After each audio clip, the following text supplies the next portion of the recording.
Right now, there's a big debate taking place in Washington that'll affect how much you pay in taxes next year. If Congress doesn't act, tax rates will automatically go up for just about everybody in our country. Typical middle-class families would end up paying an extra $3,000. That's unacceptable to me, not when we know that it's the middle class that was hit the hardest by the recession, and not when we know that taking this money out of the pockets of working people is exactly the wrong thing to do to get our economy growing faster. Economists tell us that this tax hike on working families would actually cost us well over 1 million jobs. And that's why I've been fighting so hard to cut middle-class taxes. And that's why I brought both Democrats and Republicans to the table to put together a compromise and work through our differences so we could get this done.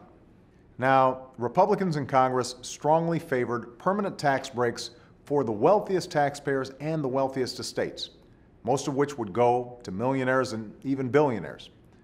I didn't believe that these tax cuts were worth the cost. They'd add to our deficits without really boosting the economy.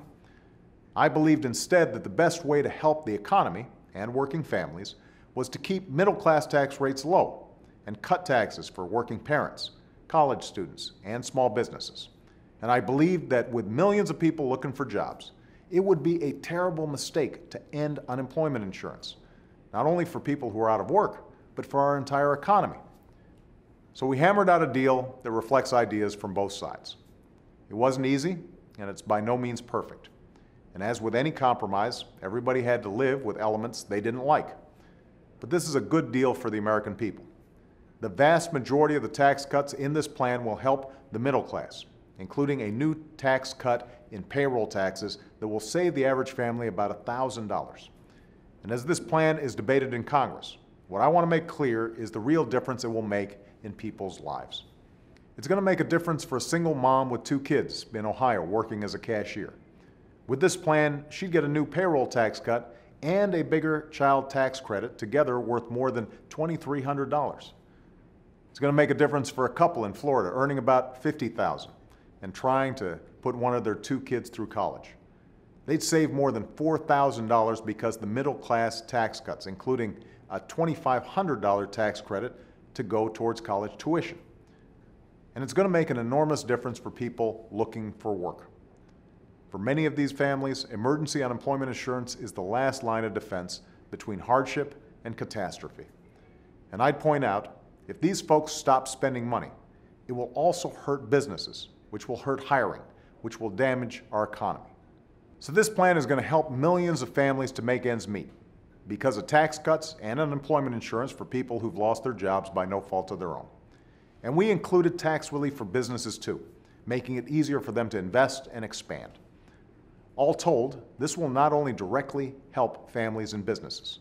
By putting more money in people's pockets and helping companies grow, we're going to see people being able to spend a little more. We're going to spur hiring. We're going to strengthen our entire economy. Now, I recognize that many of my friends in my own party are uncomfortable with some of what's in this agreement, in particular, the temporary tax cuts for the wealthy. I share their concerns. I don't like those tax cuts either.